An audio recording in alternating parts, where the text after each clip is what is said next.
Hello, my name is Mi-sung Kim, a second semester master course student from the IIIX Lab. Today, I'll be presenting a paper titled GraphDreamer, Compositional 3D Scene Synthesis from Scene Graphs, which was presented at CVPR 2024. Before diving into the details of the paper, I would like to briefly introduce the broader field of text-to-3D scene generation. In this field, it is challenging to generate 3D models directly due to the lack of large-scale datasets pairing text with 3D models. Instead, pre-trained diffusion models such as Stable Diffusion, which trained on large-scale text-image pairs, are used to perform generation at the 2D level. To repurpose these image diffusion models for 3D, multiple 2D views of the object in 3D space are sampled, and the degree to which these views align with the text condition is checked. In other words, 2D images of the 3D object are generated from different angles, and the 3D object is updated through an optimization process to ensure that these images match the original text description. This technique used to generate 3D scenes by leveraging text-image diffusion models is known as score distillation sampling. To explain score distillation sampling method in more detail, SDS is a technique that optimizes 3D model by distilling knowledge from a pre-trained text-to-image diffusion model. SDS operates in three main steps. First, a noise image is generated based on the current parameters of the 3D model. Then the pre-trained diffusion model is used to predict the noise present in the generated image. Finally, the difference between the predicted noise and actual Gaussian noise is minimized to update the parameters of the 3D model, gradually refining the image toward the desired output. Most existing methods utilizes this approach to generate 3D models from text. However, while these methods perform impressively with simple text descriptions, they tend to treat the scene as a whole, often simplifying the text description. GraphDreamer aims to enable the generation of compositional 3D scenes from these individual objects. In other words, it allows of object-level editing and the addition of more objects to the scene. However, the one-step generation methods often struggle to accurately interpret long text descriptions like this, containing information about multiple objects. As the text becomes more complex, issues such as incorrect attribute assignment, for example, assigning the long color to the bench, or guidance collapse like banana being ignored or misunderstood can arise. A simple solution to this problem is explicitly placing the objects in 3D using bounding boxes. The objects are modeled individually using separate descriptions and then combined based on this 3D layout. This approach allows for the creation of scenes with multiple objects, but it doesn't handle overlaps between bounding boxes effectively. For example, when a condition is imposed that bounding boxes should not overlap, it can prevent the generation of scenes like the one shown in this figure. Therefore, GraphDreamer uses scene graphs to define objects and their relationships, avoiding reliance on bounding boxes for scene generation.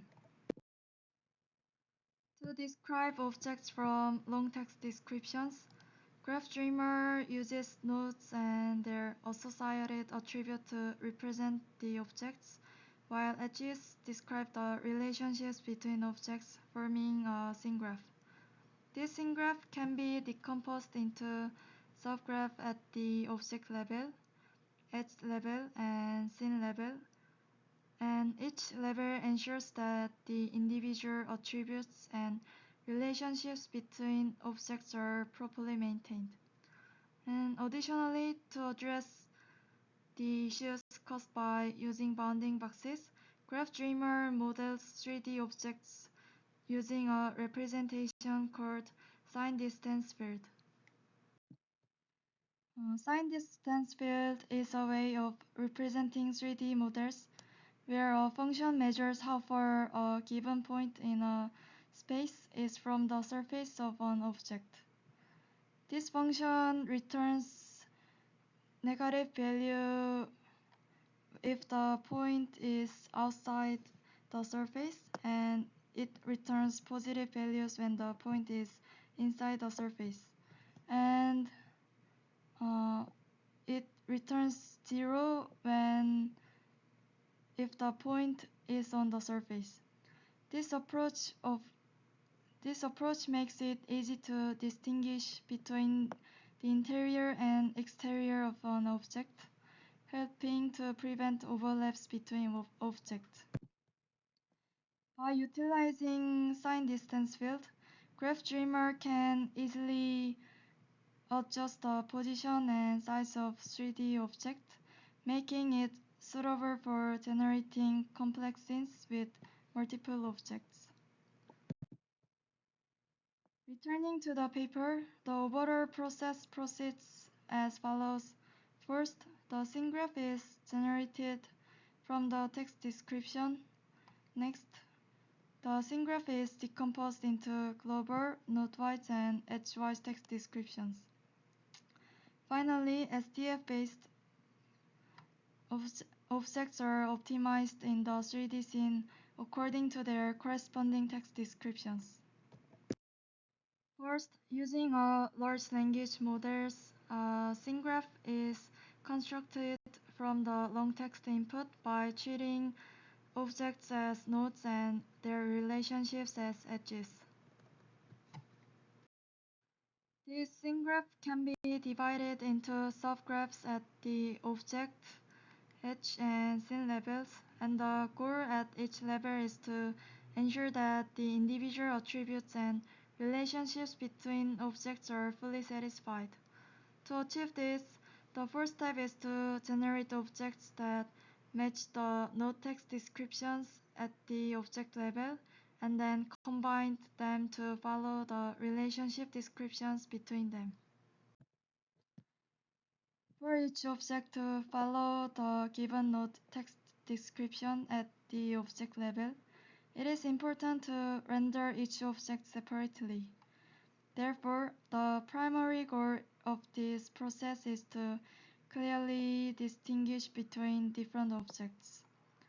To accomplish this, the 3D scene is broken down into individual points, and each point is assigned a unique identity because it can only be occupied by one object. In other words, when a specific location is provided, the goal is to identify which object it belongs to. For example, this specific point in the figure might belong to the stack of ancient spellbooks, and since each point can only belong to only one object, that point is assigned an identity vector corresponding to the stack of ancient spellbooks. Instead of creating a single embeddings from each location, multiple feature embeddings are encoded based on the number of objects.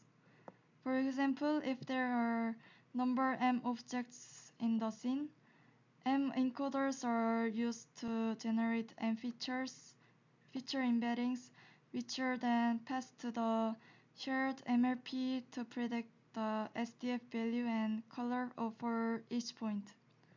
Based on the predicted SDF values, the point is determined to belong to the object with the smallest SDF value. and it is considered to occupy that position. The final result is expressed as an one-hot vector, where the corresponding object is assigned a 1 and the rest are assigned to 0.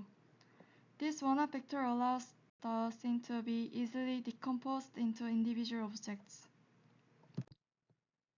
Then each object is rendered separately and optimized using the previously mentioned SDS loss to ensure that the objects conform to the node text descriptions.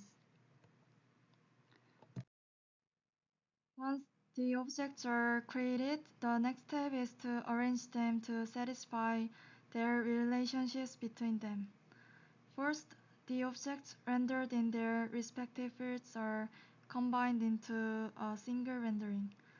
In the previous steps, SDF and color values were calculated for each object in the 3D space to separate the objects. Using these SDF values, the opacity of each object is calculated based on how far a point is from the object's surface. The opacity and color values of the two objects are combined to render them as a single scene. The rendered scene is then optimized just as in the node level to satisfy the edge text description. And finally, the fields of all objects are combined to optimize the scene according to the global text description. Additionally, beyond SDS loss at each level, a penetration constraint is added to ensure that the objects interact with each other in a physically correct manner, preventing overlaps between them. This solves the problem of handling object overlaps poorly in bounding box-based methods, allowing the generation of scenes where multiple objects are arranged correctly according to their relationships. Thank you for your attention.